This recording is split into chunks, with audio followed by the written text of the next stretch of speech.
Bismillahirrahmanirrahim. Assalamualaikum warahmatullahi wabarakatuh.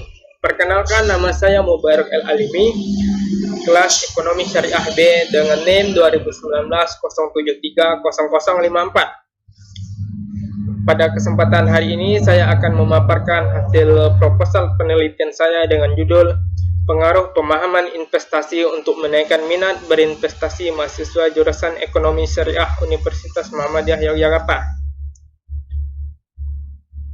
Pada bab 1 pendahuluan latar belakangnya, ketika kita membahas tentang investasi, kita tidak luput dari seputar uang. Kita semua tahu bahwa uang adalah suatu alat tukar yang telah disahkan dalam Republik Indonesia ini. Uang memiliki peranan penting dalam berlangsungnya kehidupan manusia. Bisa kita lihat saat ini, apa saja membutuhkan uang. Bahkan ketika kita ingin ke WC umum saja telah ada ditetapkan tarif masuk. Saat ini, kesenjangan sosial di Indonesia dapat kita rasakan. Hanya segelintir orang saja yang bisa menikmati uangnya yang bekerja untuknya, namun yang lain bekerja keras banting tulang untuk mendapatkan uang. Dengan begitu, kita seharusnya mencarikan solusi untuk menanggulangi itu semua dengan cara berinvestasi. Identifikasi masalah. Dalam jurusan Ekonomi Syariah Universitas Muhammadiyah Yogyakarta, keinginan para mahasiswa untuk menjadi investor masih kurang, walaupun telah bergelut di jurusan yang sebenarnya sejalan dengan prinsip pemahaman investasi. Untuk itu, dapat kita tarik kesimpulan dari permasalahan ini adalah yang pertama, tidak maksimalnya pengaruh pengetahuan investasi terhadap minat mahasiswa Ekonomi Syariah Universitas Muhammadiyah Yogyakarta dalam berinvestasi. Yang kedua adalah faktor-faktor yang dapat mempengaruhi minat mahasiswa Ekonomi Syariah Universitas Muhammadiyah Yogyakarta dalam berinvestasi. Yang ketiga, tidak kuatnya minat mahasiswa Ekonomi Syariah Universitas Muhammadiyah Yogyakarta dalam berinvestasi. Batasan dan rumusan masalah. Yang pertama, batasan masalahnya, pengaruh pemahaman investasi untuk menaikkan minat berinvestasi mahasiswa jurusan Ekonomi Syariah Universitas Muhammadiyah Yogyakarta. Yang kedua, rumusan masalahnya, apakah pengetahuan investasi berpengaruh signifikan terhadap minat berinvestasi mahasiswa Ekonomi Syariah Universitas Muhammadiyah Yogyakarta. Tujuan dan manfaat penelitian. Yang pertama, tujuan penelitiannya adalah untuk mengetahui berapa kuat pengaruh pengetahuan investasi terhadap minat berinvestasi mahasiswa Ekonomi Syariah Universitas Muhammadiyah Yogyakarta.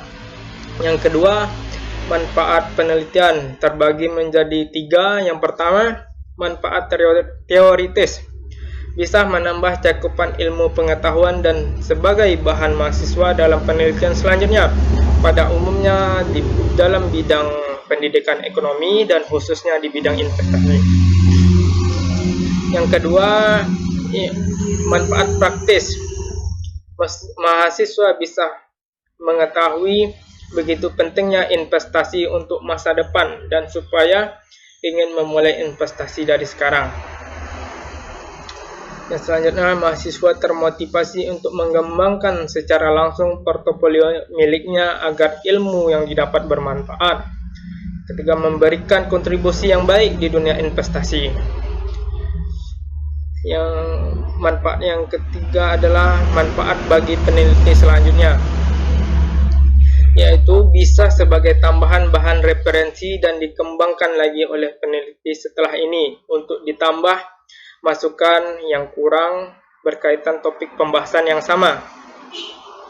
Pada bab 2 terdapat tinjauan pustaka. Yang pertama adalah Luh Komang Merawati tahun 2015 dengan judul penelitian Kemampuan Pelatihan Pasar Modal Memoderasi Pengaruh Pengetahuan Investasi dan Penghasilan pada Minat Berinvestasi Mahasiswa. Yang kedua, Rizky Hairul Fajar tahun 2017 dengan judul penelitian Pengaruh motivasi investasi dan pengetahuan investasi terhadap minat investasi di pasar modal pada mahasiswa Fakultas Ekonomi Universitas Negeri Yogyakarta. Yang ketiga, Oktiana Nursari tahun 2018 dengan judul penelitian Pengaruh Pengetahuan, Keuntungan, Risiko dan Modal Minimal terhadap minat mahasiswa untuk berinvestasi di pasar modal syariah. Setelah ini landasan teorinya. Yang pertama, pengetahuan investasi. Pengetahuan investasi adalah pengetahuan kita dalam dunia investasi, di mana kita sudah memahami dan mempelajari sehingga dapat langsung terjun menjadi investor. Yang kedua, minat berinvestasi, yaitu keinginan seseorang dari dalam dirinya untuk melakukan kegiatan berinvestasi akan membuat dorongan yang bisa orang tersebut ingin mencari tahu dan langsung mengimplementasikan dalam kehidupannya tanpa menunda hari esok. Yang ketiga, faktor-faktor yang mempengaruhi minat berinvestasi.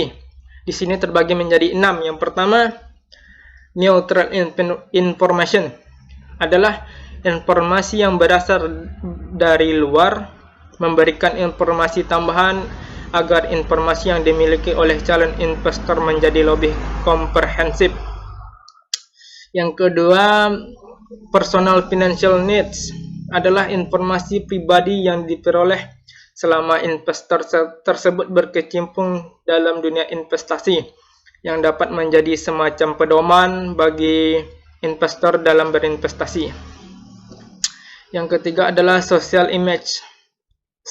Self-image adalah informasi yang berhubungan dengan penelitian terhadap citra perusahaan. Yang keempat, social relevance